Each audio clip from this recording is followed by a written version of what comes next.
أعوذ بالله من الشيطان الرجيم بسم الله الرحمن الرحيم ومنهم أميون لا يعلمون الكتاب إلا أماني وإنهم إلا يظنون فويل للذين يكتبون الكتاب بأيديهم ثم يقولون هذا من عند الله ليشتروا به ثمنا قليلا فويل لهم مما كتبت أيديهم وویل لهم مما یکسبون صدق اللہ مولانا العظیم۔ حضرات ذی وقار، اللہ کے فضل، رسول اللہ صلی اللہ علیہ وسلم کی نظر رحمت کے ساتھ ایک بار پھر درس قرآن مقدس کے لیے حاضر ہیں۔ آیا نمبر 78 اور 79 اس پر گفتگو کرنے کی کوشش کرتے ہیں۔ اللہ رب العزت یہودیوں کے بارے میں وضاحت فرما رہا ہے کہ ان میں سے کچھ ایسے لوگ ہیں جو کتاب کے علم کو جانتے ہی نہیں اور محض اپنی خواہشات کے مطابق انہوں نے یہ گمان کر لیا ہے کہ اللہ ہمیں معاف فرما دے گا۔ بس وہ لوگ جو اپنے ہاتھوں سے کتاب لکھتے ہیں پھر لوگوں سے کہتے ہیں کہ یہ اللہ کی طرف سے اللہ کی کتاب ہے، اور پھر اس کو تھوڑے دام کے بدلہ میں بیچتے ہیں۔ بس جو کچھ انہوں نے اپنے ہاتھوں سے کیا یہ ان کے لیے خرابی ہے، اور یہ خرابی ان کے اپنے ہاتھوں کی کمائی ہوئی کمائی کی وجہ سے آئی ہے،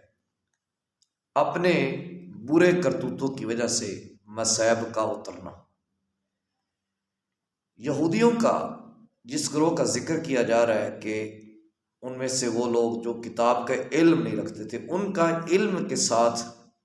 قطعی طور پہ کوئی تعلق نہیں تھا، کوئی واسطہ نہیں تھا، اور وہ اپنی خواہشات پر مطمئن تھے۔ یا اس کا معنی یہ کیا جائے گا کہ ان لوگوں کو تورات کے الفاظ کا علم تو تھا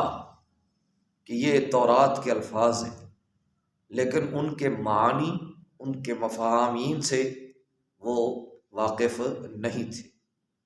اور انہوں نے اپنی خواہشات پر اطمینان کر کے یہ سمجھ لیا تھا کہ ہم نیکی کریں یا نہ کریں تو اللہ نے ہمیں معاف کر ہی دینا ہے، یا انبیاء کرام علیہ السلام جو پہلے نبی گزرے ہیں وہ ہماری سفارش کر ہی دیں گے۔ یہاں پہ لفظ امی ذکر کیا گیا ہے جس کا معنی ہے ان پڑھ، لیکن یہ ہر شخصیت کے لیے ان پڑھ کے لیے نہیں بولا جائے گا، یہ یہودیوں کے لیے خاص طور پہ بولا جا رہا ہے۔ نبی کریم صلی اللہ علیہ وسلم کے بارے میں لفظ امی ذکر کیا جاتا ہے،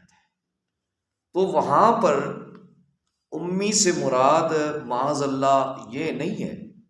کہ معاذ اللہ نبی کریم صلی اللہ علیہ وسلم ان پڑھ ہے، بلکہ یہ امی سے مراد لیا جائے گا، جیسے کہا جاتا ہے کہ ماں جو ہے وہ اصل ہے، تو اس طرح نبی کریم صلی اللہ علیہ وسلم پوری کائنات کی اصل ہے۔ حضور صلی اللہ علیہ وسلم کی وجہ سے پوری کائنات مارز وجود میں آئی، اور جس طرح مکہ شریف کو ام القریٰ کہا جاتا ہے، یعنی تمام شہروں کی اصل، چونکہ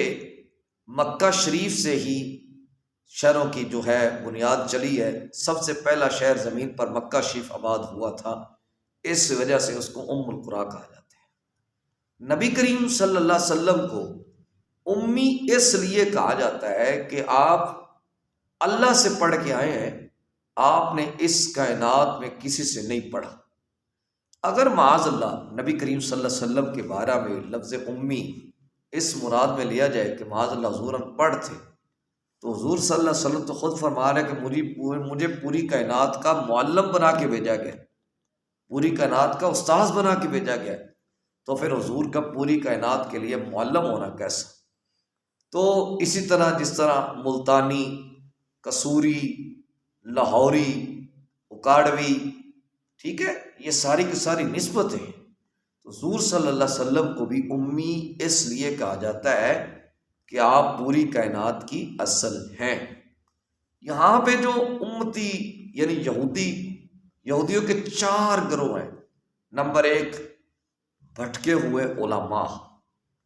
نمبر 2 منافقین یہودی، نمبر 3 وہ یہودی جو منافقین یہودیوں کے مخالفت تھے،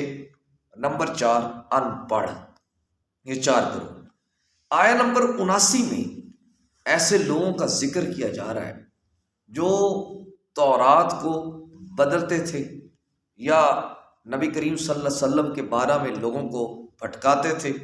اور یہ کہتے تھے کہ یہ وہ رسول تو نہیں ہے جس کا ذکر تورات میں موجود ہے۔ لوگوں کو اسلام لانے سے منع کرتے تھے اور تورات کو بدل کے وہ اس طرح پیش کرتے تھے کہ یہ اللہ کی طرف سے کتاب ہے، حالانکہ حقیقتاً وہ اللہ کی طرف سے کتاب نہیں ہوا کرتی تھی۔ وہ سستی شہرت خریدنے کے لیے، اپنا نام روشن کرنے کے لیے ایسے کام کرتے تھے۔ تو ایسا جو کام کرے اس کا ٹھکانہ ویل ہے، اور ویل جہنم کی ایک وادی ہے، اور جو ویل جہنم کی وہ وادی ہے جس سے جہنم بھی پناہ مانگتی ہے۔ تو سب سے پہلی چیز، باقی چیزیں تو ثابت ہو ہی گئی ہیں، نبی کریم صلی اللہ علیہ وسلم کی شان ہے اور یہودیوں کی مذمت ہے، لیکن جو پہلی چیز ہمیں سمجھانے کے لیے ان آیات میں واضح ہو رہی ہے کہ کچھ لوگوں کا موقف ہوتا ہے کہ جناب بس ٹھیک ہے، اللہ کی رحمت بڑی وسیع ہے۔ بھئی اس میں کوئی شک نہیں ہے، اللہ کی رحمت ہر چیز سے زیادہ ہے۔ اللہ جسے چاہے گا بخش دے گا، جسے چاہے گا عذاب دے گا، اس کی شان ہے، یہ اس کا کرم ہے، وہ جس کو چاہے بخش دے۔ لیکن محض یہ صرف کہہ دینا کہ میں کوئی نیکی کروں یا نہ کروں بس میں نے تو بخشا ہی جانا ہے، یہ یہودیوں کا طریقہ ہے۔ اور محض یہ کہہ دینا کہ انبیاء کرام سفارش کر دیں کہ نبی کریم صلی اللہ علیہ وسلم، حضور نے تو سفارش کرنی ہی کرنی ہے، کیونکہ حضور نے اللہ تعالیٰ سے یہ حق مانگ کر لیا ہے، اور سرکار نے یہ دعا استعمال نہیں کی اپنی امت کے لیے، حضور نے تو سفارش کرنی ہی کرنی ہے۔ لیکن محض اس چیز پہ بھروسہ کر لینا کہ بس ٹھیک ہے جی سفارش ہو جائے گی، اللہ اللہ خیر صلی اللہ، یہ بھی یہودیوں کا طریقہ ہے۔ نبی کریم صلی اللہ علیہ وسلم نے ہمیں سمجھانے کے لیے، ایسا نہیں ہے کہ حضور شفاعت نہیں فرما سکتے، سرکار ہمیں سمجھانے کے لیے، ترغیب دلوانے کے لیے، سرکار حضرت فاطمہ زہرا رضی اللہ تعالیٰ عنہا سے فرماتے ہیں فاطمہ تو محمد کی بیٹی ہے لیکن اعمال اپنے اپنے۔ تو یہ ایک سمجھانے کے لیے بات ہے، توجہ دلوانے کے لیے بات ہے،